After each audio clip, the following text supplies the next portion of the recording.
सोचा नहीं था ट्रैक्टर के नीचे बैठना पड़ेगा।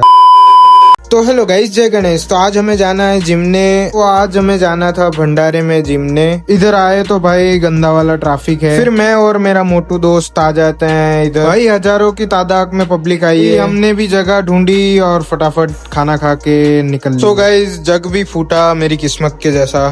सो गाइस, इधर मैंने ट्रैक्टर ट्राई किया और बारिश आ गई।